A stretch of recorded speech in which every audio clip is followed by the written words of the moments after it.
ئەمڕۆ لە سەردانەکەی بۆ بەغدا سەرۆکی حکوومەتی هەرێمی کوردستان کۆمەڵێک پەیام و ڕاستپاردەی گرنگی پێیە لەگەڵ بەرپرسانی باڵای عراق باسی لێوە دەکات بە تایبەتی گرنگترینیان داکۆکیکردن لە ماف و شایستە داراییەکانی حکوومەتی هەرێمی کوردستان و خەڵکی هەرێمی کوردستانە بۆ پێی کە بەپێی دەستوری هەمیشەی عراق پێویستە جێبەجێ بکرێت وەکو خۆی. ئایا تا چەند ئەم سەردانانە دەتوانن کاریگەر بن بۆ پابندکردنی حکوومەتی عراق بە جێبەجێکردنی دەستور و کورد چۆن دەتوانێت هاوسەنگی خۆی لە نێو ئەو ململانەیە گەورە و بەهێزەی کەلایەنەکان و پێکەنەرانی سەرەکی حکوومەتی عراق لە نێو خۆیاندایە هەیەە بپارێزێت و جێبەجێ بکات. من زیاتر قسە دەکەم میوانێکی بەڕێزم لەگەڵ لە استودیۆ دکتۆر بەشیر حەداد جێگیری پێشووی سەرۆکی پەرلەمانی عراق زۆر بەخێر بێت.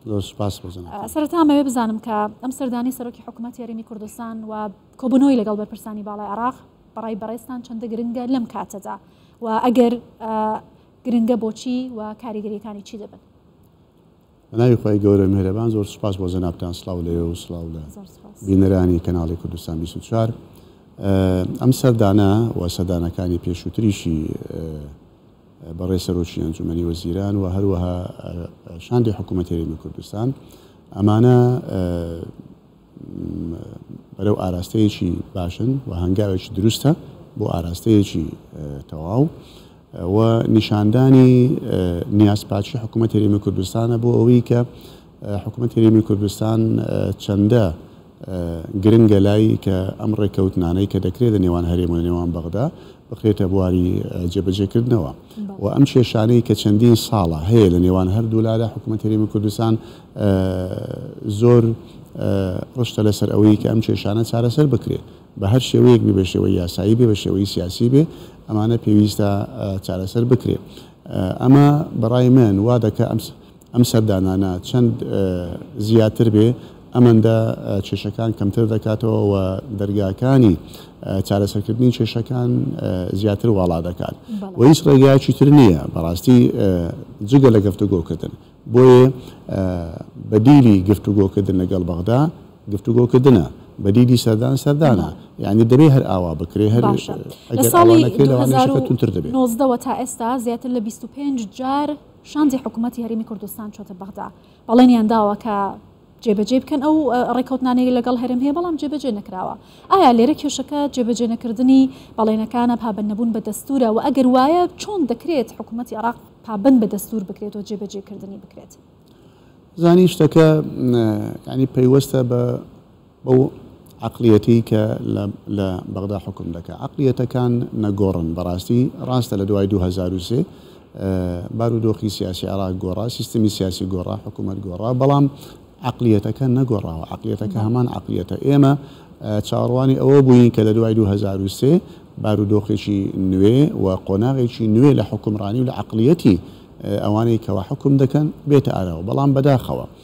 تەماشا دەکەیت هەمان عقلیەت و هەمان بیر و بۆچوونیان هەیە، بەڵام لە هەر قۆناغێکدا لەوانەیە جیاواز بێ لە قۆناغێکی دیکە. لە سەرەتای 2003 هەتا 2005 ئەمانە لەوانەیە ئەو عقلیەتی کە ئێستا حکوم دەکات خۆیان بەلاواز دەزانی، بۆیە زۆر دیار نەبوو. ئێستا وردە ئەم عقلیەتە بەدیار دەکەوێت. وە کێشەکانی نێوان هەرێم و بەغداش تەنها مەسلەی بودجە نییە، تەنها مەسلەی نەوت و گاز نییە، تەنها مەسلەی 140 نییە. من پێم وایە کێشەکان زۆر لەوە گەورەترن، کێشەکان زۆر قوڵترن و تەنها لەوە نییە کە لە 2003 سەری هەڵدابێ، بەڵکومە 100 ساڵە. یعنی تەمەنی کێشەی نێوان کورد و نێوان حکومڕانانی عراق 100 ساڵ ئەم کێشە هەیە کە ئەوان تۆ وەکو نەتەوەیەک نابینن، تۆ وەکو پێکهاتەیەکی سەرەکی ئەم وڵاتە نابینن. لەبەر ئەوە یعنی پێویست بەوە دەکا کە ئەم گفتوگویانە بەردەوام بێ و هەوڵی ئەو بدرێت کە ئەم عقلیەتە گۆڕانکاری بەسەردابێ و ئەمەش پێویستی بۆ دەکات کە ئێمە بۆ خۆمان بەهێزەوە مامەڵ لەگەڵ ئەوان بکەین. ئەو هێزەی ناو هەرێمی کوردستان زۆر پێویستە کە دروست بێ هەرێمی کوردستان یان شاندی هەرێم بەهێزەوە ئەو مامەڵەیە بکات. باشە. ئەوەی کە لە ماوەی 1 ساڵی ڕابردوودا لە ململانەی نێوان لایەنە شیعەکان و تاگەیشتە پێکدادانی چەکداری بینیمان کە چەندە شەقامی سیاسی و پرسی سیاسی لە عراق ئاڵۆزتر کردبوو. ئێستا پێکهاتەی سیاسی و داڕێژەری سیاسی سەرەکی حکوومەتەکەی محەممەد شیع سودانی کۆمەڵێک لایەنن کە پێشتر خۆیان دەستیان لەو ناسەقامگیریانەدا هەبووە. لەلایەکی دیکەوە حکوومەتی هەرێمی کوردستان هەیە. فشاری نێودوڵەتی و هەرێمی لەسەر محەممەد شیع سودانی و حکوومەتەکەی هەیە. سودانی هێزی ئەوەی هەیە هاوسەنگی لە نێوان ئەم لایەنانەدا ڕابگرێت بە کوردیشەوە؟ ئێمە چاڕوانی ئەوەین و مێدەوارین بتوانێت ئەو بەڕێزەکە ئەو هاوسەنجیە ڕابگرێ و تەواژنە ڕابگرێ وەلەو بەڕای من زۆر زەحمەتە لەبەرەوەی بار و دۆخی ئاڵۆزی عێراق وایە کە نە محەممەد شیع سوودانی نەغەیری ئەو نەتوانێت ئەم بارودۆخە بەڵانسەکەی ڕابگرێ ئەگەر ئەم بارودۆخە هەروەکو خۆی مایەوە لەبەر ئەوەی چەند فاکتەرێکی نێوخۆیی و فاکتەرێکی دەرەچیش هەیە لە عێراقدا مەسەلەکە بەس دانە سیاسەکانی عێراقی نین یعنی هەندێک مەسەلەی نێودەوڵەتیە بۆ نمونە ململانەی ئەمریکا و ئێران ئەو ململانەیە لەسەر خاچی عێراق دەکرێت ئیتر ململانەیەکی ئەمنیە سیاسیە ئابوووریە هەموو ئەمانە لەسەر حسابی میلەتانی عێراق دەکرێت لەسەر خاچی عێراق دەکرێت بۆیە بوونی ئەو هەموو میلیشیا چەکدارانە بوونی ئەم لایەنە چەکدارانە لە ناو عێراقدا دیسان ئەمە ئالەنگەرەیەکە بەرامبەر حکوومەتەکەی بەڕێز سوودانی من زۆر جار دەڵێم ئەوەی کە غایبە ئەوەی کە ئامادە نییە لە گۆڕەپانی عێراقدا دەوڵەتی عێراقا دەوڵەت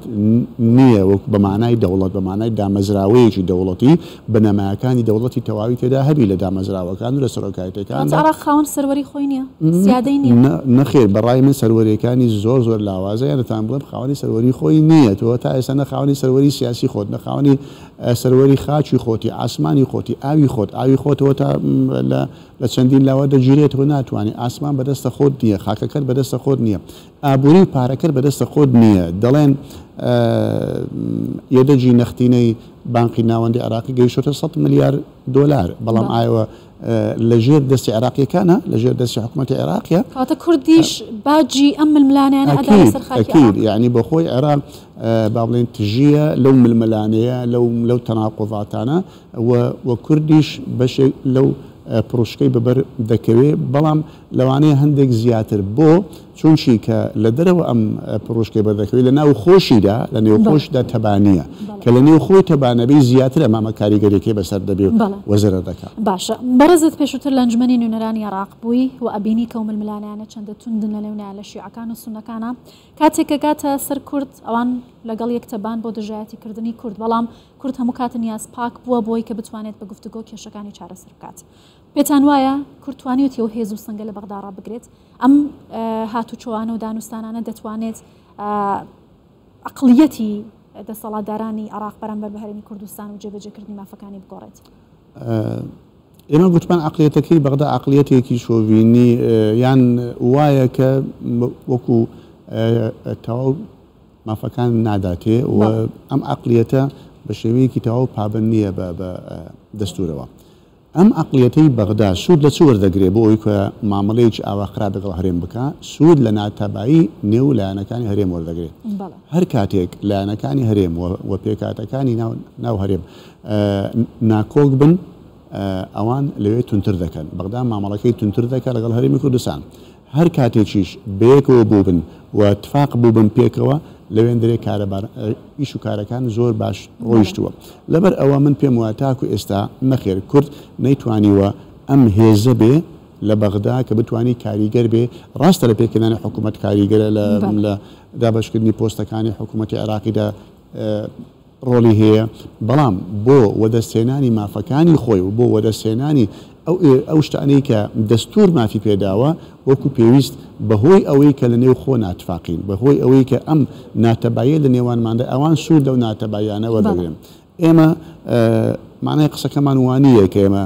گلەیمان لە نێو خۆمانە گلەیمان لە باڵێن لە حکوومەت نییە ئەدای حکوومەت کەم و کوڕی تێدایە بەڵام ئێمە گلەی لە خۆمان قەت مانای ئەوە نییە بەرامبەرەکەمان لەسەر ڕاستە بەرامبەرەکەمان لەسەر حەق بێ ئێمە کە گلەی لە خۆمان دەکەین نابێ واقعی کە هەمووی خۆمان تەسلیمی بەرامبەرەکە بکەین و بەرامبەرەکەمان بە حەق بزانین دەستی واڵا بکەین بەسەر خۆمان نەخێر ئێمە لە نێو خۆماندا گلەیەکانی خۆمان دەکەین لە نێو خۆماندا کەم و کوڕەکانی خۆمان تەواو دەکەین نایەڵین تەواو بەڵام بەرامبەر بەغدا یەک دەبین چۆن وەکو جەنابەت ئاماژەت پێدا ئەوان چۆن بەرامبەر کورد هەموو جیاوازەکانی خۆیان وەلا دەنێن و یەک دەبن ئەگەر شیعەیە ئەگەر سونەیە یعنی ئەوان لە زۆر شت جیاوازن یعنی تەنانەت هەر پێکاتێک لە نێو خۆشیدا جیاوازە و دیسان پێکاتێک دیکە بەڵام کە مەسەلەکە دێتە سەر بەرامبەر کورد ئێمە لە پەرلەمان بینیمان لە پەرلەمان بینیمان کە لایانی شیعی هەیە لەگەڵ لایانی سونی زۆر ناتەبانە ولایانی سنی لێو خۆی ناتەبا لایانی شیعی لە نێو خۆی ناتەبانە بەڵام کە مەسەلە داهاتە سەر دژایەتی کورد هەموویان دەبوون یەک دەنگ یعنی زۆر سەیر بوو ئەمە وا دەکا کە ئێمە بیر لە خۆمان بکەینەوە ئێمە وا دەکا کە وەکو کورد گوتنی کچ خۆمان بە قوربانی کوڕی خەڵکی نەکەین وا دەکا کە ئێمە بەرژەوەندی خۆمان بە قوربانی ئەوان نەکەین ئێمە لە نێو خۆماندا چ لە یەکمان هەبێت چ ناکۆچێکمان هەبێت نێو خۆمان چارەسەر دەکرێت قەت ئەمە شتێکی ڕەوانیە تۆ ناکۆچەکانی ئێرە ببەیە بەغدا یان ناڕێچەکانی ئێرە ببەیە ئەوێ لەوێن دەرێت چارەسەر بکرێت ئەگەر ئەوێ توانای چارەسەری هەبوایە ئەو کێشەکانی خوانی چارەسەر دەکرد ڕۆژ بە ڕۆژ ئەوان گرفتەکانی خۆیان زیاد دەبێت زۆر باشە ئەوەی کە تا ئێستا لە کابینەکەی محەممەد شیع سوودانی بینراوە دوای 3 مانگ تێپەڕین بەسەر دەستبەکاربوونی ئەو کابینە ئاڵۆزە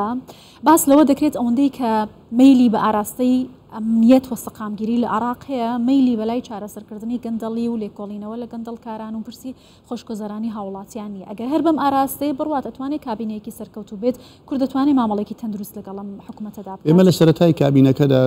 یعنی هیواماوە بوو کە سەرکەوتوو بێ و داوای سەرکەوتنیشمان بۆکە بەڕاستی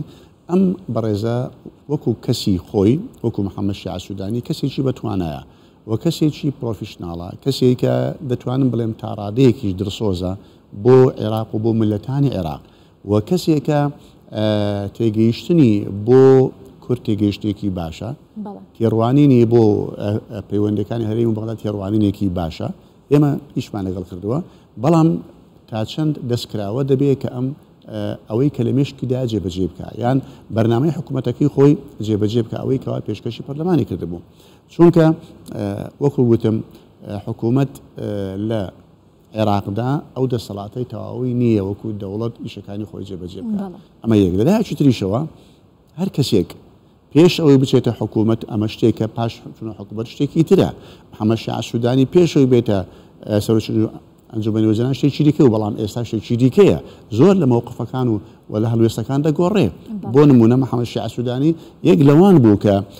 زۆر گوشاری بەسەر حکوومەتەکەی کازمیەوە دەکرد دەیگوت چۆن دەبێت تۆ دۆلارتان بەرز کردەوە بۆ 146 لە 120ەوە کەتان 146 و دائما گوشاری ئەوەی دەکرد کە دەیگوت بترسێن لە شۆڕشی برسیان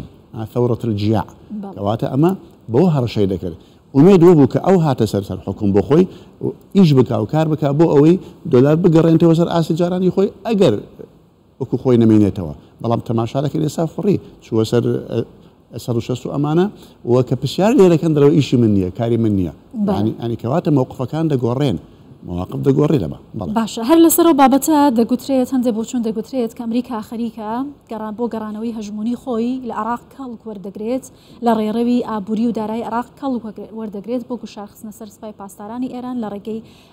ئەو گەماروەی کە لەسەر ژمارەك لە بانکەکانی عراق دایناوە ئەگەر ئەم سیاسەتی ئەمریکا ئەم شەڕی هەژمونیە کاریگەری لەسەر ئەم پرسە گرنگانە لە عراق بکات کەواتە حکوومەتەکە بەرەوکیۆ دەڕات کەواتە کورد هەرچی هەوڵ بدات تا ئەو ڕێڕەو ڕاستە نەکەوێتە سەر ئاراستە ڕاستەکەی خۆی هیچی دەست ناکەوێت ئێستا حکوومەتی عێراق حکوومەتی بەڕێز محەممەد شیع سوودانی لە دوڕیانێکدایە دوڕیاندا پێویست بۆ دەکا کە بە تایبەتی بیر بکاتەوە بە حکمت و بە عەقڵ بیر بکاتەوە بەرژەوەندی عێراق و بەرژەوەندی میلەتانی عێراق هەڵبژێرێ کام لا کام ئاراستە لە بەرژەوەندی میلەتەکەی خۆیەتی ئەو هەڵبژێرێ لایەک ڕێگایەک بۆ ئەمریکا دەچێت ڕێگایکی بۆ ئێران دەچێت ئەمریکا دەوێت هەژمونی خۆی بەسەر حکوومەتەکەی بسەپێنێت ئێرانش دەوێت هەژمونی خۆی بەسەر بسەپێنێت بەڵام ئەو دەتوانێت هاوسەنجێکی ئاوا دروست بکە کە نە بە تەواوەتی خۆی باوێتە با بڵێن لای ئێران و نەخۆی باوێتە لای ئەمریکا بەڵام بۆ هاوسەنجیە بتوانێت بەرژەوەندی هەردوو لایەن بپارێزێ و لە سەروی هەمووشانەوە بەرژەوەندی عێراق و میلەتەکەی خۆی باشە کورد لەکوێ ئەم هاوکێشانە کورد لێرەوە وەکو گوتم کورد دەتوانێت بەشێک بێ لە هەوڵەکانی حکوومەتی عێراق لەم هەوڵانەی کە لە نێودەوڵەتی دیکە بەڵام چۆن دەبێتە بەشێک ئەگەر بە یەکگرتووی بچێت نەک پارتی بەتەنها بچێت بەتەنها بچێت نەوەی دێ بەتەنها بچێت ئەگەر هەموو لایەنە کوردیەکان بەیەکەوە یان بەلای کەم فراکسیۆنە کوردستانیەکان ئەوانەی کە لە پەرلەمانی عێراقن ئێستا یەک هەڵوێستیان هەیە بەلای کەم لەگەڵ حکوومەت و پشتگیری حکوومەت بکەن لەو شتانە ئەمە لە لایش پەرلەمانیەوە لە لای سیاسیەوە لایەنەکانی کوردستانی پێکەوە بەیەکەوە بە یەک پاکێج بە یەک گوتار پشتگیری لە حکوومەتەکەی سوودانی بکەن و داوای مافەکانی خۆن ئەو کار سوودانی هەم پشت ئەستور دەبێت و هەم يعني پشتیوانیەکی لە کوردەوە بۆ گەیاندرا دەتوانێت مامەڵە لەگەڵ دەرەوەی عێراقیش بکە و دیسانەوە دەتوانێت مافەکانی خۆت پارێزێت. بەڵێ زۆر جار باس لە ڕێکەوتن لەگەڵ حکوومەتی عێراق دەکرێت بەڵام زۆر بۆچوون هەیە ئەڵێن ئەگەر کورد بتوانێت هەوڵ بۆ گۆڕینی ڕێکەوتنەکان لەگەڵ حکوومەتی عێراق بە پرۆژە یاسا لە پەرلەمان بدات ئەو کاتە دەستی کراوەتر دەبێت بۆ داواکردنی مافەکانی خۆی ئەمە دەکرێت؟ وڵ تا ئێستا ینی زۆربەی کارەکان بە یاسان نەکراون، زۆربەی شتەکان بە ڕێکەوتنی سیاسی کراوە، بۆیە دەبینی لە هەر حکوومەتێک بۆ حکوومەتێکی دیکە دەگۆڕێ. ئێمە پێویستیمان بەوە هەیە کە بەداخەوە عێراق ببێتە وڵاتێکی موەسساتی، دەوڵەتێکی موەسساتی. ئێمە ئەگەر عێراق موەسساتی بێ پێویستمان بە هیچ ڕێکەوتنی سیاسی نییە، دەستور هەیە، دەستور هەیەوێتەوە هەمومان لەژێر چەتری دەستوردا ئیشەکان دەڕوێنین. یاسای بودجە هەیە ساڵانە، ئەم یاسای بودجەیە ئەم پەیوەندیە ڕێک دەخات. بەڵام بەداخەوە لەبەر ئەوەی عەقڵیەتێکی دامەزراوی لە عێراقدا نیە، دەستور کاری پێ ناکرێت، یاساکان کاری پێ ناکرێت، هەموو دەمێتە سەر ئیتفاقاتی سیاسی. ئەم ئیتفاقە سیاسیانەش میزاجیە، یعنی ئیتفاقێکی لەگەڵ ئەمڕۆ مانگەیەکی دیکە گەرانتی نییە، ئیتفاقاتی سیاسی ئەبەدەن گەرانتی نییە. هەتا ئێستا هیچ ئیتفاقێکی سیاسی لە 2007 تاکو ئێستاکە لە نێوان هەرێم و بەغدا کرا وەکو خۆی جێبەجێ نەکراوە، ئیلا لە ناوەڕاستی ڕێگادا چەقی بەستووە یان لی پاشگەز بوونەتەوە. ئیتفاقی سیاسی نەتیجە بۆتەوەی کەوا بودجە بڕێ، ئیتفاقی سیاسی نەتیجەکەی بۆەوە کەوا سوپا بێنن بۆ سەر خاچ کوردستان. ئەمانە وا دەکا کە بەڕاستی گەڕانەوە بۆ عەقڵیەتی دامەزراوەیی، گەڕانەوە بۆ دەستور، گەڕانەوە بۆ یاساکان و هەروەها ئەمەش دیسانەوە چاودێریکردنی کورد بۆ ئەم بارودۆخەی عێراق دەبێ وەکو گوتم بە هێزەوە بکرێت، بە یەکگرتووی بکرێت. باشە، ئەماژەتان بە سەرجەمەوە ڕێکەوتنانە کرد کە لە نیوەڕێدا پێشێل کراوە ڕێگە نەدراوە جێبەجێ بکرێت. هەر جارێک کە باس دێتە سەر مافەکانی هەرێمی کوردستان ڕێکەوتنێک دەکرێت بە سیاسی دەکرێت پرسەکە، بە جۆرێکی تر معاملە لەگەڵ هەرێمی کوردستان دەکرێت. ئەی کورد جگەلەوەی کە بەیەکەوە یەکگرتوو بێت لەگەڵ ئەم حکوومەتە دەبێت چی بکات؟ چه ڕێگایەکی دیکە هەیە؟ وەکو باسم کرد لە سەرەتاوە گفتوگۆ باشترین ڕێگایە، هیچ چار نییە. ینی ئەگەر تاکو ئێستا ئەم حکوومەتە 25 جار شاندی ڕەوانەی بەغدا کردو، ئەگەر 25 جاری دیکەش ڕەوان بکە، ئەمە باشترە لەوەی کە ڕێگاکە دابخرێ و با بڵین قەتیعەیەک لە نێوان هەردوولادا ببێت. چونکە ئێمە تاکو ئێستا لە کوردستاندا بمانەوێ نەمانەوێ وەکو هەرێمێک سەر بە سنووری عێراقین، بۆیە پێویستمان بە توانای عێراقەیە لەلایەن داراییەوە، لەلایەن بەرگریەوە، لەلایەن زۆر شتەوە پێویستمان پێیە. ئەوانیش دیسان پێویستیان بە هەرێمی کوردستان هەیە لە زۆر شتەوە، لە مەسەلەی ئەمنیدا، لە مەسەلەی ئابووریدا، لە مەسائلی سیاسیشدا دیسان، لە مەسەلەی مزداقیەتی سیستەمی سیاسی عێراق ئەوان پێویستیان بە هەرێمی کوردستانە، چونکە عێراق ئێستا وڵاتێکی فیدرالیە. باشە، فیدرالی بەبێ بوونی هەرێم مانایەکی نییە، بۆیە بوونی هەرێم ئەستەنەوە مزداقیەتی نظامی سیاسی عێراقیە. بەڵام ئەو عەقڵیەتە با بڵین دواکەوتویەی کە وەکو باسمان کرد لە عێراقدا، ئەوان دەتوانن بڵێم لە سیستەمی فیدرالی پاشگەز بوونەتەوە. پاشگەز بوونەتەوە زۆر ژدەی پەشیمانن بە بەڵگەی ئەوەی کە تا ئێستا نەهێدراوە هیچ هەرێمێکی دیکە دروست بێ، هیچ هەرێمێکی دیکە لەناخۆ خۆزۆر داوا کراوە. داوای هەرێمی بەسڕا کراوە، داوای هەرێمی فراتی ئەوسەد کراوە، داوای هەرێمی عەتەباتی مقەدەسە کراوە، داوای هەرێمی ڕۆژئاوا کراوە، بەڵام بە هیچ شێوەیەک ناهێڵن ئەم هەرێمانە دروست بێ، چونکە وەکو بڵێ عەقڵیەتێکی مەرکەزی سنترالیزم لەسەریان دەباوە. دەگەڕێم و دیسان دێم و دەڕێمەوە هیچ چارمان نییە، ئەمە قەدەرەکەمان وایە لەگەڵ بەغدا بژین، دەبێ بەڵام مامەڵەکەمان بەهێزەوە بێ، عەدەلەقەل بە کێشەکان لە نێو خۆماندا نەبێ لەگەڵ ئەوان. ئەمە کێشە نییە بە ئەوەی نێو خۆمان تەبا بکەین و محاولە بکەین حکوومەت هەرێمی کوردستان ئێستا وەکو بینیمان لەو ماوەیەدا کە پارە لە بەغداوە نەهات و چەندین جار نەهاتەوە، هیچ ساڵێک بە تەواوەتی پارەکەمان نەهاتەوە، بەڵام موچە بە هەر شێوەیەک بێ دابش کراوە، بە کەم کوڕی بێ، بە شتێک بێ کراو ئیشەکە ڕۆیشتووە. پێویستە حکوومەت ئەمڕۆ وا بکە، یعنی لە کارەکانی خۆی چاکسازیی ئاوا لە بواری ئابووری و لە بواری داراییدا و لە بواری ئیداری هەرێمی کوردستان دەوا بکرێکە ئەگەر سوبەی مەثەخوا نەخواستە عێراقیش بە هیچ شێوێک هیچ یارمەتێکی نەداین بتوانین تۆ خۆتی پێ بژێن. باشە باستان لە موچە و هەروەها شایستە داراییەکان کرد پرسی بودجێ 2023 و جێگیرکردنی پشکێریمی کوردستانێکێک لە بابەتە گرنگانەیە. سوودانی بەوە ناسراوە کە زۆر پابندە بکاتەوە بەڵام ئەوە یەک مانگ تێپەڕی هێشتا پرۆژە یاسای بودجێ نەچۆتە پەرلەمان. دەگوترێت سەردانی واشنگتن دەکات و دوای مانگی 3 دەگەڕێتەوە ئەو کاتە دێنێردێتە پەرلەمان. قسەکردن لەسەریشی زۆرەوە ئاسانیە لەوانەیە تا نیوەی ساڵ بخایەنێت. دەکرێت تا نیوەی یەک ساڵ کۆتایی پێبێت و توێشتا خاوەن یاسای بودجێ نەبیت ئەو ساڵە چۆن بەڕێ دەکرێت؟ یەک لەو شتانەی کە ئەو بەڕێزە باسی دەکرد پێشەوەی ئەم پۆستەوە بگرێ گلەی زۆری لە حکوومەتەکان دەکرد کە بۆ بودجە تاخیر دەکەن نادێنێت بۆ پەرلەمان. دواکەوتنی بودجە تەمان زەرەر و زیانێکی زۆر لە شەقام دەدا لە جوڵەی بازرگانی دەدا لە پرۆژەکان دەدا